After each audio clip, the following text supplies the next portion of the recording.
बच्चों, आज ज्ञान सरोवर में मैं तुम लोगों के लिए बहुत ही अच्छी कहानी लेके आई हूँ।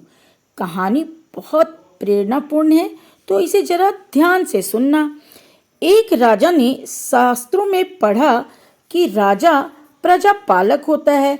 उसे लगा कि वह भगवान के समकक्ष है, क्योंकि वह औरों का पालन पोषण करता है। दिनों दिन उसका अहंकार बढ़ने लगा। एक दिन एक सन्यासी उससे मिलने के लिए गए। राजा की दंभ युक्त बातें यानी कि अभिमानी बातें सुनकर सन्यासी ने राजा से पूछा, राजन, तुम्हारे राज्य में कितने कीड़े मकोड़े हैं? अब राजा क्यों चुप हो गया? सुनो आगे।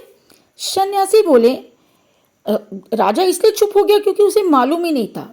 तो आगे सन्यासी बोले, जब तुम्हें यही नहीं पता है तो इन कीड़े मकोड़ों का पालक कौन करता है?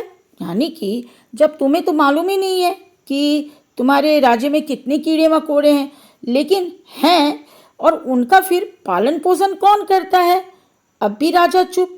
फिर भी जब सन्यासी जी बोले तो राजा ने कहा, तो क्या भगवान इन कीड़े मकोड़ों का पालन करते हैं? तो सन्यासी जी ने कहा, बिल्कुल, भगवान इनका पालन करते हैं। सन्यासी के हाँ कहने पर राजा ने एक कीड़े को डिबिया में बंद कर दिया और बोला, अब मैं इस डिबिया को सुबह खोलूंगा, तब देखूंगा कि भगवान इस कीड़े को भोजन कैसे पहुंचाते हैं। सुबह डिबिया खोलने पर राजा ने देखा कि वह कीड़ा चावल का एक दाना खा रहा है। राजा सोच में भी पड़ गया।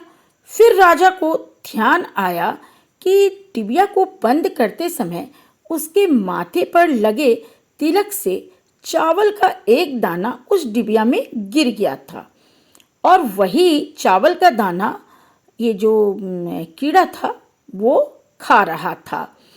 उसका अभिमान उसी वक्त चूर चूर हो गया। समस्त जीवों के पालक भगवान ही है। इस भाव के साथ जीवन जीने पर कभी अभिमान नहीं होता है। तो बच्चों, ये जो कहानी थी बहुत प्रेरक कहानी थी और भगवान से भी जुड़ी हुई थी। तो तुम्हें भी इससे ज्ञान मिला होगा कि चाहे हम कितने भी बड़े बन जाएं, चाहे हम कितनी भी सफलता जीवन में हासिल कर लें, लेकिन हमें घमंड नहीं करना है।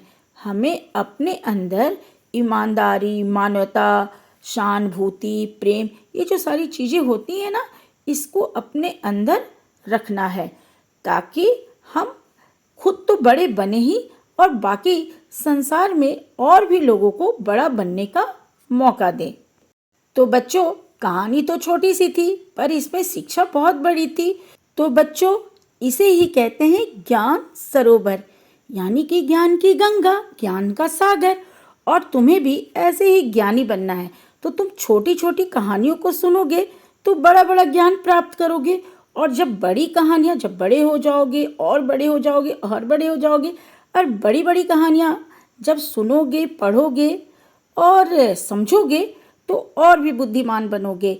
तो बच्चों, आज का ये कहानी तुम्हें कैसा लगा, ये वीडियो कैसा लगा, ये मुझे लाइक करके या फिर कमेंट करके मुझे ज़रूर बताना।